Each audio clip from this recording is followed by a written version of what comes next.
As much as I love testing new tennis rackets, I really hate testing new tennis shoes. When it comes to shoes, it feels like so much more is at stake. Bad cushioning can hurt your back, it can hurt your knees. Poor durability just costs a lot of money. Bad stability can risk ankle rolls, and the wrong fit can give you blisters or just hinder your movement in general. And the thing is, I've always been a Nike guy. I wore the Vapor 9.5s, the X's, the X-Knits, and most recently the Pros. The problem is, Nike has decided to fix what ain't broke. And by doing that, they broke something that just did not need fixing. So I ordered the new Vapor Pro 2s, hoping that it was going to be, just another incremental update. But trying them on, they just felt terrible. It's a completely new shoe. The tie-down sensation was bad, the materials felt very cheap, and I just didn't even bother playing in them. And what scared me most was the lack of adequate cushioning in the heel. You see, there's no Zoom Air unit back there, just whatever generic foam Nike uses. And the reason this scares me is because the last shoes that I wore without Zoom Air in the heel were the Air Zoom NXTs. With these shoes, there was a moment about 4 to 6 weeks in where the foam had broken down enough to the point where it was not absorbing shock anymore. I was running, hustling to chase down a drop shot, and when I planted my foot, it was like my heel slammed right into the ground. This happened last summer. It was like incredibly painful. It hurt to walk after for days. I couldn't play tennis for at least a week. And even up to like 3 weeks later, there was still tenderness. It was like I bruised the bone or something. And I figured that this could just be a fluke. Maybe it only happened to me. Maybe it was just my shoes. But weeks ago, I had recommended to Simon to buy those shoes. And then only a couple weeks later, it happened to him. And he was an idiot. He bought 2 pairs without even trying them first. And it happened to him both times. So kind of figured that it was the shoe, not the player, although if you are a heel striker, it's going to be worse. So moving on, of course, I could just stock up on Vapor Pro 1s, but I was never fully happy with the Pro 1s. I always wish that they just had more cushioning in general, especially towards the forefoot. I could have gone also for the re-release of the Vapor 9.5s, but I always remember the outsole durability being like pretty bad, and now that I'm playing 5 to 7 days a week, $225 Canadian is just not gonna hold up for a shoe that isn't durable. And then I was at my outlet mall and I found Lacoste LT1s for only 99 bucks, like the Medvedev shoe, and I just got them. And there's no tennis store where I live right now, so I was just happy to be able to try it on before I bought it, and it felt good when I was wearing it around the store. Even my first couple hits, I was quite happy with them, but as things wore on, 2-3 weeks in, the uppers really stretched out, effectively widening the shoe too much for me to move comfortably in it. The outsole also wore down quite quickly, and the midsole broke down just as fast, causing my patellar tendinitis to flare up again. So at this point, I was ready to just stomach it and buy a regular price pair of Vapor 11s.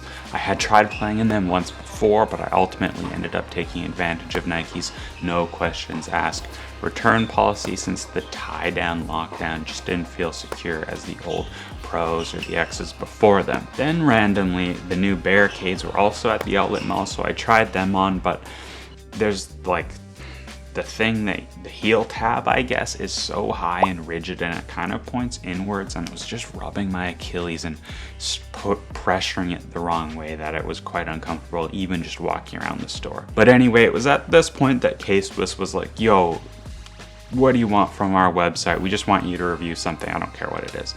And I was like, okay, I need some new shoes, but I'm a little bit worried about it because I usually struggle with KSWISS. They were too wide all throughout, so I really had to tighten them up.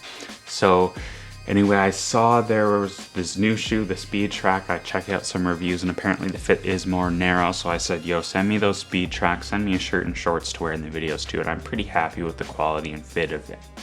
The clothing they sent me. But now on to the shoes. I've now put about 30 hours of play onto them, including 2 tournaments, and I'm really happily surprised with the whole experience. There was not a single moment where I felt insecure in my movement on court. The breathability is fantastic, which has been awesome because it's been super hot this summer. There's so much mesh in the toe. They're more than stable enough for me to slide comfortably on hard courts. The outsole has this great balance of traction where there's a good amount of grip when you need it, but they also give a little bit. I never slipped on a clean, dry court when I didn't mean to, so that's always good. Of course, so after playing like 2 full tournaments and getting some really pretty intense hitting sessions in on these shoes, I still feel like there's life left in both the midsole cushioning and there's not a ton of wear on the outsole. Now, these shoes definitely aren't perfect for me. I think there's things that could be improved on. For example, the regular price is a bit high given the quality of the materials. Nothing feels like super premium on them. In Canada, they start at $200, which is a lot. They feel more to me like a $160 shoe. And then in the US, price-wise, they're in between the Vapor 11s and the Pro 2s, but I think they should really be basically the same price as the Pro 2s. Thankfully, now that it's been a few months since the shoe has been out and KSWISS isn't super popular, it's pretty easy to find a good deal on these shoes. Back to this not super great quality of materials. You can see the stitching has ripped in a few places. I don't think they're key places, like it's not that big of a deal, but also the drag material isn't covering exactly where I want it to, and it's not quite as robust around the toe. But overall, I'm really pleased with how these shoes have aged after 30 hours of like pretty solid play. But ultimately, my primary complaint is going to be that fit again. The toe box was perfect straight out of the box, the brand new shoe. It did stretch out a little bit after wear, but that's pretty normal for me. It means I have to really cinch down the laces and I end up with super long laces, but this was even a problem with the old Vapor Pros and almost every shoe I've ever worn. So that's me having kind of pretty narrow foot.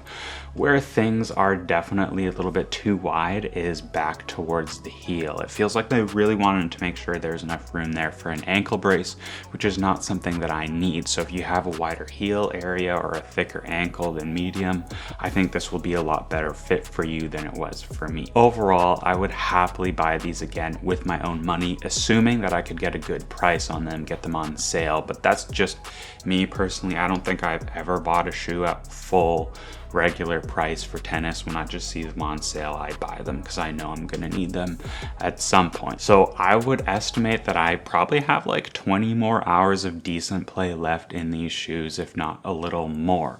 So if you use those Vapor X's, the 9.5s, or the Pros before and you're not very happy with the new Nike releases, I think the Speed Tracks are definitely worth a try, especially if you found those Vapors to be a tad narrow for you. I'd love to hear your thoughts on how this shoe review went. It is our first one on the channel. I don't think I'm going to get to the point where I'm as empirical as Foot Dr. Zach. That guy just has so much experience. But I did want to share my feelings as a consumer who's kind of been let down by their regular shoe choice and is looking for something new. So I'm really love to hear your feedback. Let me know if there's something else you want to add to the format or see for next time, if there is a next time. Overall, I'd give these Speed Tracks like an 8 out of 10, which is decent. Like, I think you should be happy with that. I would probably give them like a full 10 out of 10 if the regular price was 20 to 30% less, but I also hope that KSWISS continues with a minor update and puts out a Speed Track 2 at some point. If that happens, I'd be super excited about it. In future versions, I'd really like to see better toe dragging protection, like a little extra lace finger thing more towards the toe. So instead of just 2, there's 3 lace fingers for a more secure tie down. A more narrow fit in general, but especially towards that heel portion of the shoe would really go a long way. And maybe a little bit more padding in the heel collar. I'd also really like to see an extra eyelet towards the top because my laces ended up just being way too long without it. Anyway, so that's it for this shoe review.